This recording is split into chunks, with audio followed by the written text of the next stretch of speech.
Hello, everyone. Welcome back. Frank Ravitch and Larry Backer here, talking about the newer cases from the 2021-2022 Supreme Court term and their effects on the law of religion. Today, we're going to be doing something of a sideways case. We're going to be talking about the abortion case. And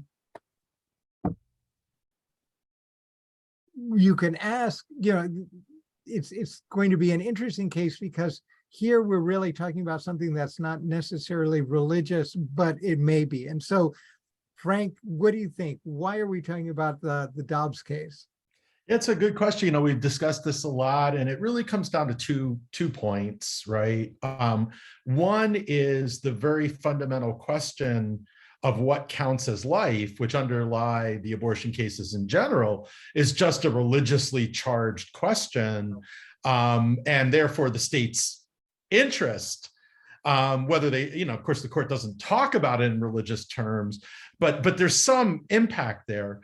Probably more directly in the law and religion context are the RFRA cases and cases under state constitutions and the federal constitution that are being filed by people who are pointing out or arguing that their religious beliefs in the ability to control their bodies, the ability to choose, the right to choose, are being violated by state laws that prohibit abortion under any circumstances, or that prohibit abortion after a certain period. And so these claims are religious freedom claims, supporting the right to abortion, free exercise, and free exercise and state RFRA. Yeah, right. And here we have to give a big shout out and a thank you to the justices in the Kennedy case that we discussed earlier, because but for that case,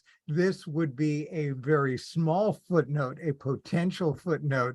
Now it is looming. It's not even a footnote. It is the issue that is coming up over the next couple of years. And yeah, I think you mean the Carson case, yeah, because of the way they dealt with free exercise. Yeah, no, that's absolutely, right. You're right. That's 100%. And as well, right, and as well the religious implications of personhood.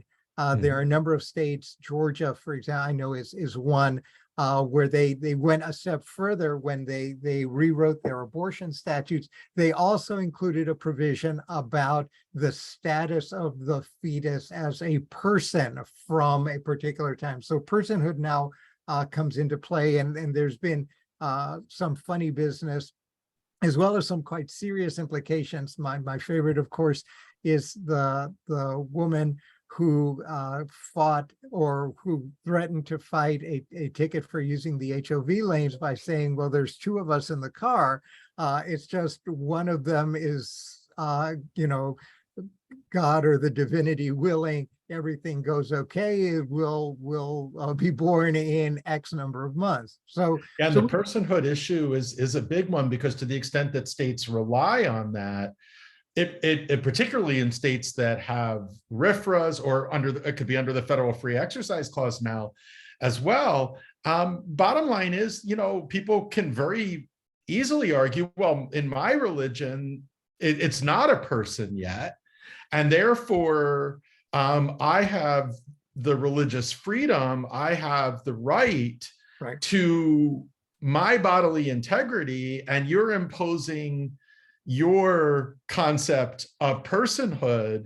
And this leads to some very, very interesting entangled questions. If the Supreme Court means what it said in these free exercise cases, and also if states that have expansively interpreted the RFRAs mean what they say under state religious freedom restoration acts. So it's a question of what's good for, what's good for social conservatives can also be good for people on the other side. So we'll see. This is a really big test. Now, of course, the state is going to have very strong interests to the extent that the state argues that there is a Right. person involved, Right. And right? And that's so the state's going to have extremely strong interests, but I think even the recognition of a substantial burden is going to be important. And there's also questions about narrow tailoring that could arise. right. A plus, of course,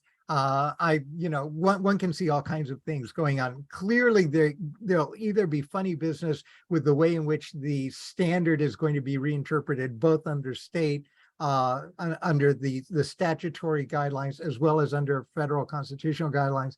But on top of that, all right, so here's my thing. We're gonna talk about the lawsuits that actually are raising this Yes. now. But here's the thing. At the same time, I'm wondering whether, to what extent, we're also going to see efforts for interventions, either by state or by other organizations, to protect the religious freedoms of the fetus in these cases in which the mother or the person who is pregnant will be arguing her religious freedom. So the cases may become even more interesting because we may have a three-way. And I think that's possible, and ironically, that expands another possible aspect to these cases, which is that if the state asserts personhood or whatever life based on what seem to be religiously based concepts, that raises establishment clause questions under many state constitutions, as well as under the US Constitution, despite Kennedy. This would be more of a direct establishment. And if the state does intervene, as I think you're right, I could certainly see several states, we won't name them, Texas and others, trying to intervene depending on who's in charge at that time. If they raise those arguments, that actually might strengthen establishment clause arguments. In other words, the brilliance to the claims that have been filed are that they're very strong free exercise claims under the current free exercise law. And they are under state RFRAs. Their weakness, of course, is compelling interest, right? The government's going to have a very strong compelling interest, but to assert that interest, the government might tip its hand in ways that demonstrate an establishment of religion. And the elephant in the room, which is that really, when we start talking about when life begins, what counts as a life, different religions have different viewpoints. And while one might argue for this sort of, from conception kind of concept or whatever, it's hard to separate that from religion, particularly given the history of the common law, right? Which long recognized either quickening or libel. Right. And that's exactly where I thought you were going, because we are right back to the morass of viability. Exactly. Or live birth under the 90s, law, right. Right. And back to the battles of the 90s and the early 2000s. But now, but this is really the interesting thing. These have been battles that until now have been fought using the language of jurisprudence and the language of science. Yeah. Now, after Kennedy and Carson and the cases that came in the term before, we have completely transformed the jurisprudential language with respect to which we will be speaking about this. It's got to be the language of religion. Yeah, I think and free exercise, which is a very different way now of talking about abortion or women's rights to personal autonomy and the like, whatever lens you're going to be using. It's going to be done through the language and through the filtering of the religion clauses, establishment. And you're absolutely right. It raises again, they thought they'd beaten up the establishment monster in the Kennedy case. Establishment is likely to pop its head back up in this case, depending on how the advocates argue this, as well as what may be a huge gap or a gap, because it's been going in the other direction, between the way in which one interprets RFRA as a statutory matter and the way in which one interprets the constitutional limitations as opposed to the statutory derogations. In RFRA, the way you interpret the constitutional provisions. And that is going to be very interesting. It's not clear to me which way any of this stuff will occur. Yeah, it's interesting. I mean, I think that the federal cases that have been filed are really interesting. If it gets to SCOTUS, here's where I see them going. Okay, given you got Espinoza and Carson, which raises a really strong argument that this is a distinction that is based on religion. My religion does not recognize that. Now, what I see the court saying is, yeah, but this is not a distinction like in Espinoza and Carson, because on its face, there's no religious distinction. So this is really a disparate impact kind of situation, and we haven't gone there. That's how I kind of see them handling the federal free exercise claims. But they've backed themselves into the corner because those aren't the only expansions. There's also Fulton. Right. And so now they can say, well, if you have any exception at all, then you have to give us a religious exception. That's the really strong argument. I think that's where these cases are headed. Yeah. That if there is any exception for any reason, now of course, there's states that have no exceptions, and that raises separate constitutional questions. But if there's any exception at all, then I think these plaintiffs win under Fulton. Unless, of course, what the court says is, well, in the other cases, we've just been talking about money and choice. Now we're talking about life. And so now we're going to pull the rug out from under you, and we're going to give you a variable speed balancing test so that for those, and so we're going back again to the craziness of the lemon test, right, with this balancing. So in one kind of cases, we're going to balance in this way. And in the other kinds of cases, we're going to balance in the other way. And we're going to take the position very much like the German Federal Constitutional Court, that there is a positive, proactive right to protect life or the possibility of life. And that somehow they're going to find this built into either the Constitution or our notions of historically based ordered liberty, blah, blah, blah. And yeah, I think I see them going there potentially. Obviously, it would still be under Fulton, so they would simply say, well, here the government has this compelling interest, and they'll find a way that it's the most narrowly tailored, which is an ironic point given the reasoning in Fulton, which suggests if there's any exception, now strict scrutiny applies, but that would suggest that once you have an exception,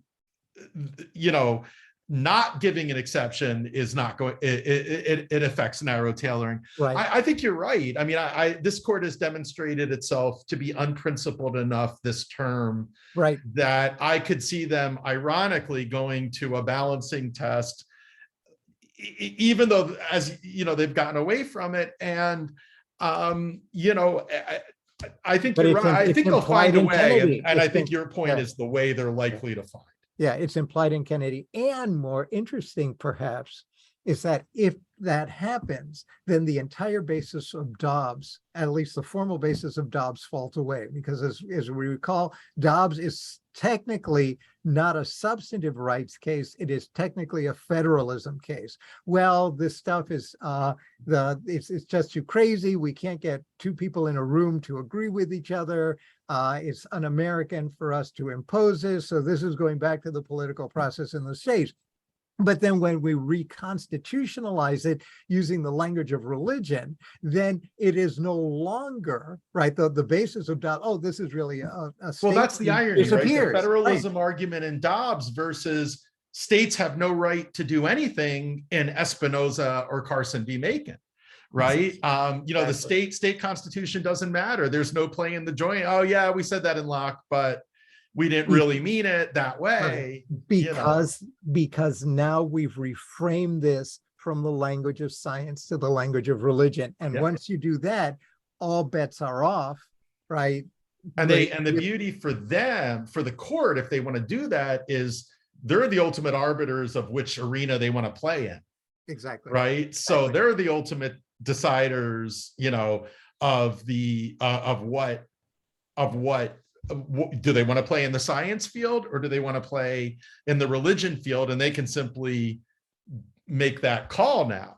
And it's these cases are going to be interesting. I think they're going to be important to follow. Even if the plaintiffs lose, I think that it raises some very interesting and fundamental questions. And depending on how the states argue, Yeah. again, it may reopen establishment clause, because there's almost nothing more coercive Right. than telling a person what to do with their body. So even the coercion people on the court, if an establishment clause question opens, you know, of course, then you can see them going formally, well, coercion is making somebody do something, not preventing them from doing something. You know, I mean, you can see the court going there. Right, but it won't be the question. I mean, everyone's got their knives out now. Yeah. We've seen what happened in Dobbs and in the religion cases, and we've got any number of very high-powered and extraordinarily sophisticated advocacy groups who understand that we're really not talking about the states. Any way you go, it's still, this is legislation through the courts and the development of political principles through the courts. So these things are going to be discussed, I think, irrespective of the firepower within a state or firepower within the camp of the plaintiffs. It's going to be argued at a very high level. The amicus briefs are going to be extraordinary. And yeah. And I'm sure you and I will be part of some of these amicus briefs. You know, you know, the problem is that ultimately the referee, if it gets up to SCOTUS, there is unfortunately, given this past term, you know, I'm different than most people were ready to dismiss this court before this past term.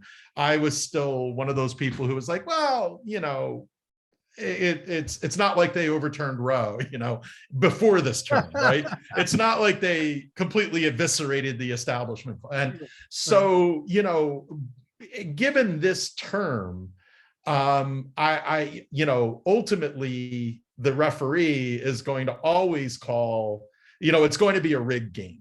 And so I think that's the concern here, but I think you're exactly right.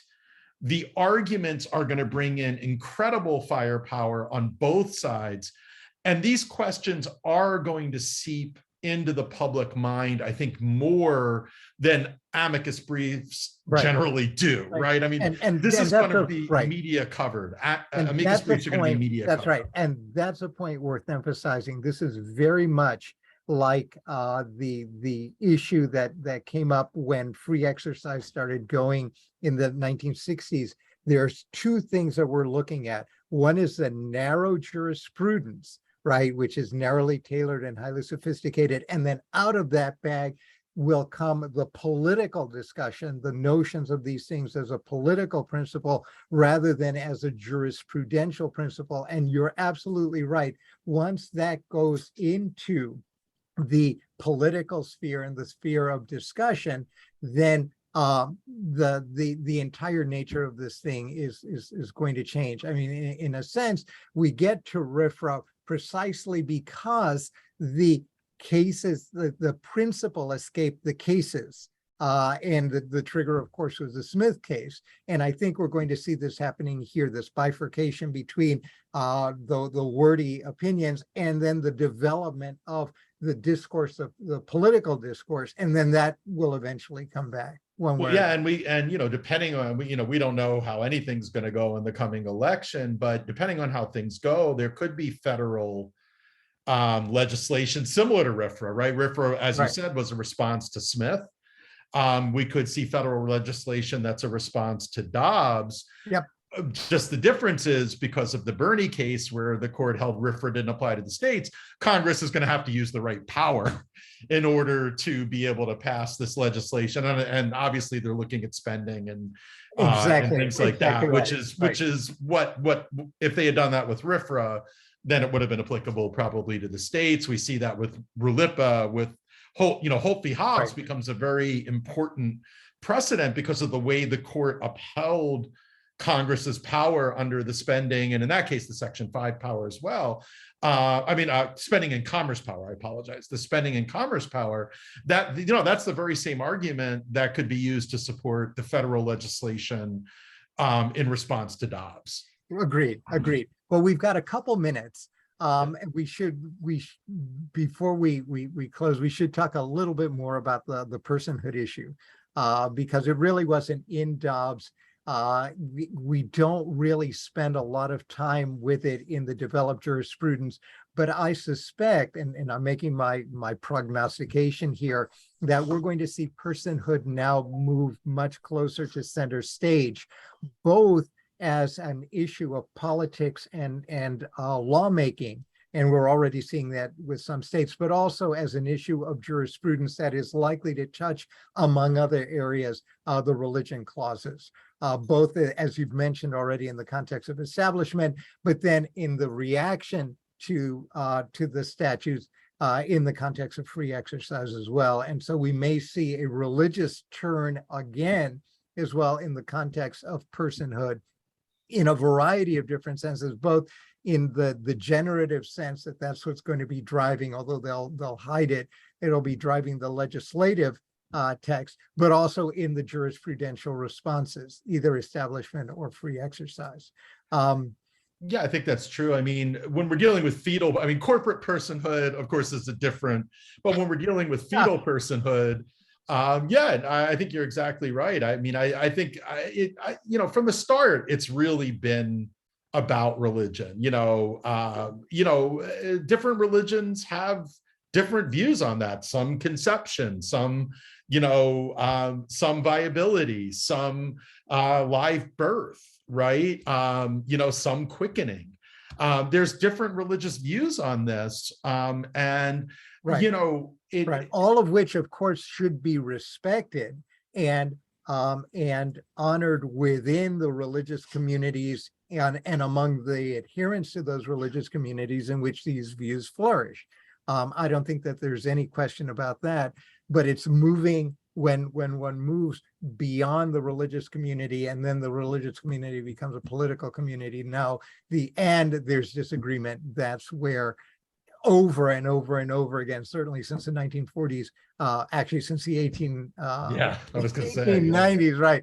That's where we wind up getting into. Yeah, that's going to be the problem, because once it enters the political sphere, it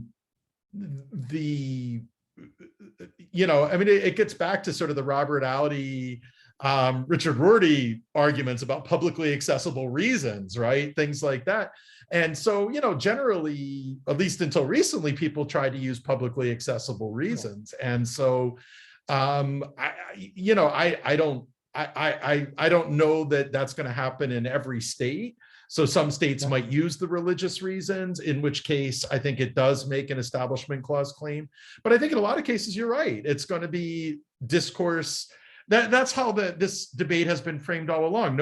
Even the pro-life movement, which is heavily religiously based, has never argued this is purely about religion, even if everybody knows that, at least once we start getting back closer to conception, it really is very much about religion. And so it's like boxing with shadows. Right. And then we're going to have to balance, because here there may be a gap that will form between notions of personhood and notions of autonomy, of personal autonomy. People tend to view them as relatively interchangeable. I think this jurisprudence is going to blow that up, And we're going to have to confront one way or another the much harder question, which is a political question as well as a moral, ethical, religious question about autonomy and personhood. Which is ironic because this is what the common law tried to avoid Yes. for so long, Right. by simply saying, we're not saying anything about life. If you look at the old common law decisions, going back centuries, it's just that until live birth, we're drawing a line, and we're not drawing it based on morals. We're not drawing it, it's just Right. a very formalistic legal rule. So I think after all those years, now these battles are going to be out in the open. Exactly. Much more. And the autonomy, personhood connection, and its obvious connection to religion, is going to raise a lot of questions. I'm not saying that people can't have non-religious moral opposition to abortion or to this, that, or the other thing. I'm simply saying that it's hard to escape when we start getting into autonomy and personhood. Questions on both sides, religion can come into it.